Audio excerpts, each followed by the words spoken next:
everyone, this is Debbie from Project 39, and I'm pleased to be able to show you a new mini album.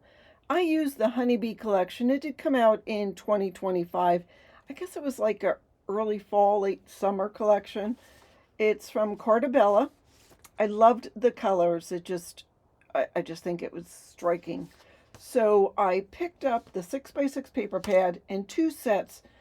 I didn't use it all. I'll tell you what I didn't use. Two sets of the coordinating solids and two packs of the collection with the stickers. Now, I used one whole pack plus three papers, and I really didn't dig into the second coordinating solids. I did, but I realized I didn't have to because the coordinating solids come with two different yellows. They're so close, so close.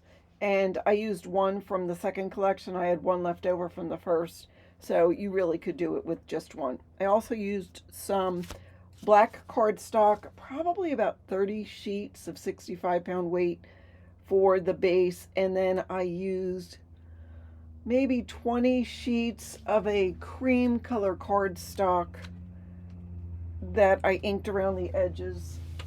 Let me show you, see? And oh, it looks terrible in the camera, but anyhow, but it worked real well with this. So let me show you the album. Now I made another tutorial of a 6.5 by 8.5 album. It is, here's the story. Early spring, I made a mini album with a boho collection, and people loved it. It just was sort of going to be a prototype of something, and I scrapped it, decided not to do it, but I had covered it with this Recollections collection. It sold in a day. So this is that same mini album, and I'll list that in the description box in case you don't remember what the heck I'm talking about, or not sure and want to go check it out. So, but of course I did a little bit more to it because this paper was gorgeous. I mean, you can see by the cover there are so many layers. And the good news is not only do I have a tutorial on how to make the elements in the mini album, but I also did a decorating video complete with measurements. I also have in my coffee shop a cutting guide, and it's got not only the measurements on how to make the mini album, but all of the measurements on how to decorate it. I mean, like, this is 6 pieces of paper all by itself. So if decorating sort of hangs you up and you're not sure how to cut the paper, I have a video. Now, you don't have to follow the video. You could do it your own, but it's there if you want it. So let me take you through. This is going to be the walkthrough. Before I forget though, let me tell you the patterns that so if you want to make this mini album, you can get the coordinating solids, a 6x6 collection, this collection plus 3 other pieces. One of them is bees and flowers. I'm trying to look on here and figure out which one it is. Bees and flowers. I think it's this one, probably, because I like that. The Be Kind layout. You know what? I don't see that one on here. Anyhow, I use that one. I think I like the back of it. And Honeybees. I think that's this one because I used the green. So if you want to just buy the collection and these 3 separate pieces of paper, then you can follow along. Or do like I did, buy 2 collections and then you have some left over because it's gorgeous. So anyhow, that is what I did. This is part of my paper stash smash. I picked up the 6x6 paper collection, and that's what the prompt was for this month, 6x6. So yeah, I used 12x12 in addition to the 6x6. And I did not completely finish the 6x6, but there will be a video coming up shortly showing you what else I did with the 6x6. Okay, now that I got all that out of the way, let me move these pretty elements and show you exactly what is in the mini album. So again, 6.5 by 8.5. It's got a 2.5 inch spine. There's still room for photos, but you might want to make it a little bigger. Oh, you'll see as we go. I wrapped some chipboard to make a couple of different layers. I was going to use some muslin to add some texture to it. And then at the last minute, I decided not to, because when I do mini album tutorials, I like things to be readily available, and you might not have linen or muslin or fabric in your stash.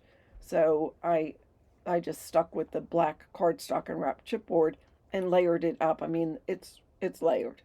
But that allowed me to use the chipboard pieces that I got. Did I tell you I got that?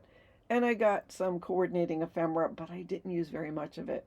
I probably shouldn't have gotten that.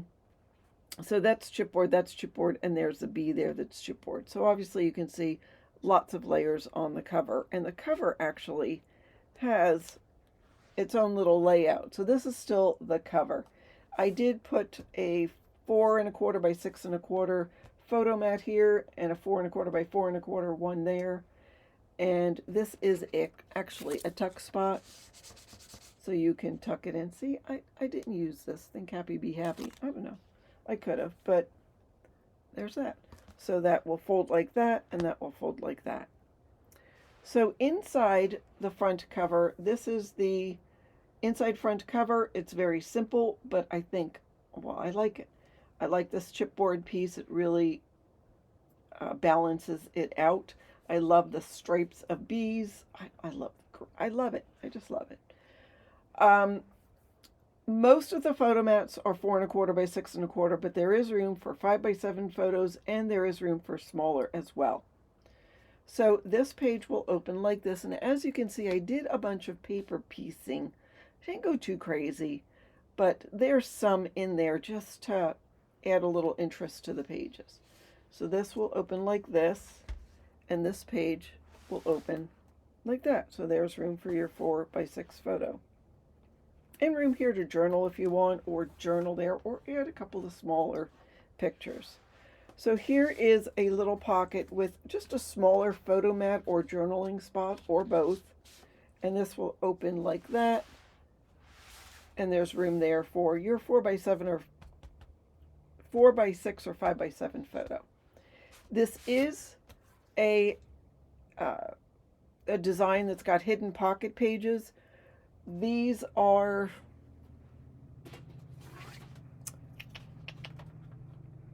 uh, 5¼ by 7¾ so you could put a 5 by 7 photo on here, or a 4 by 6. And don't forget, this gives you reason to put a different orientation in here if for some reason you have portrait or landscape. I also show you how I make these tabbed pull-outs. There's a different alternative if you don't have the equipment that I have, but I do show you in the decorating video how I do that. It's at the end of the decorating video. On the next page, we've got just a coordinating page. This actually comes off. It's got a chipboard B, so it's a little dimensional, and then this will open up like that, giving you room for 2 4 by 4 photos. Room to journal or add smaller pictures if you wish. There's a magnet on each side holding that in. I love this paper. This is, you can tell, this is the 6 by 6 paper. It's just the smaller print. Okay, so you could put your picture right there. It would look fabulous. This is just a little pocket. I just added one of the elements when all said and done. And then this will open like that and like that, to give you room for more 4 by 4 photos, or a little bit bigger, really, because this is 5 by 5. So you have room there to put your pictures. And there is our hidden photo mat.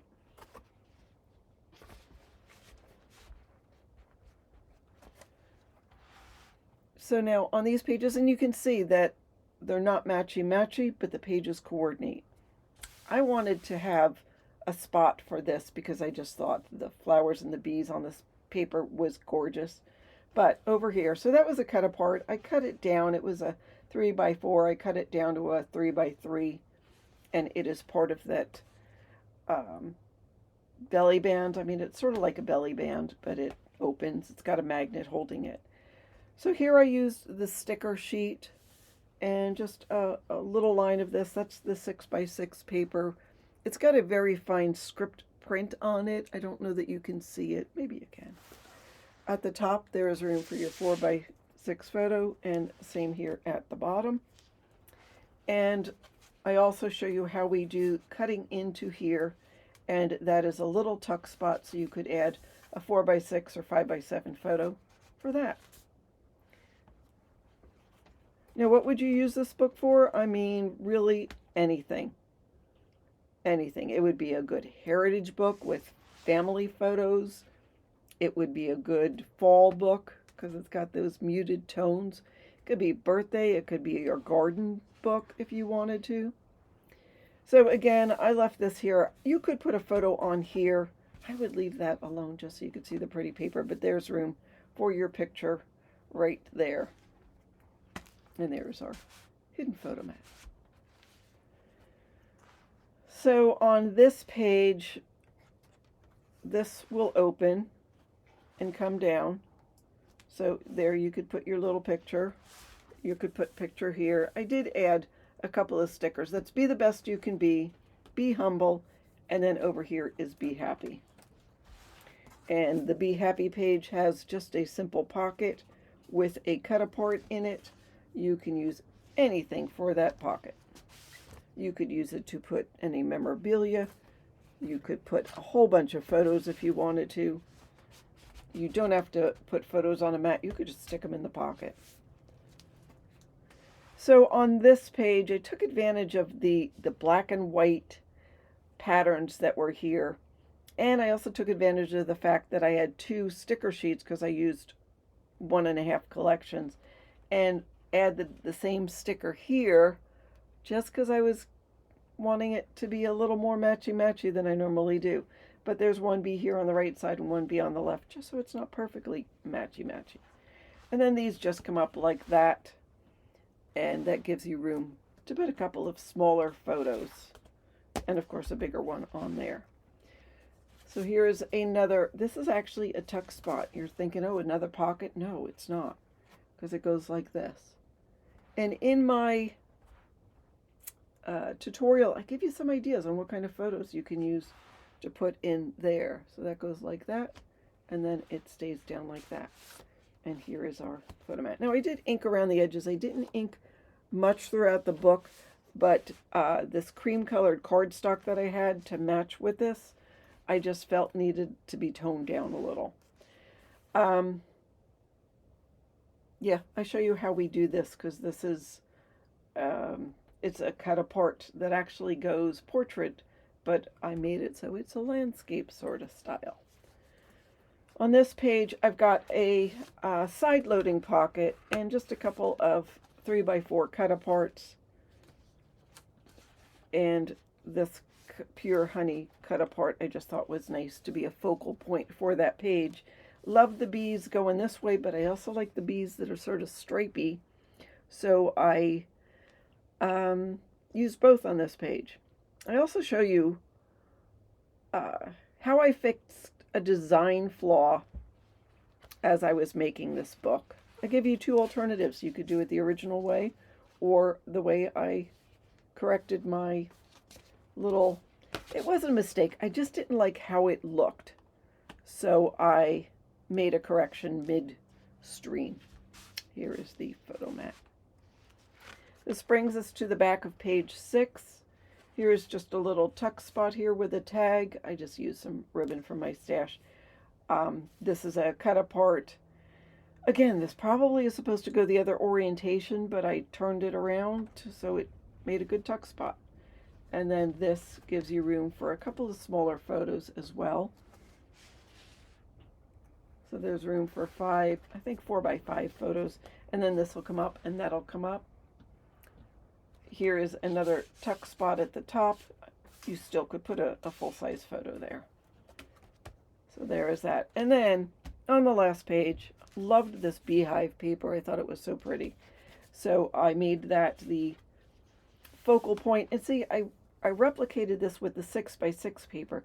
So that way we've got some contrast in size, but yet repetition in pattern. And I think repetition is what makes it. I also talk a little bit about how I design the pages and some of um, the rules of design that I use. Same ones that I use for doing the garden, I use for putting together a mini album. And a very simple page here, but it really added something to it.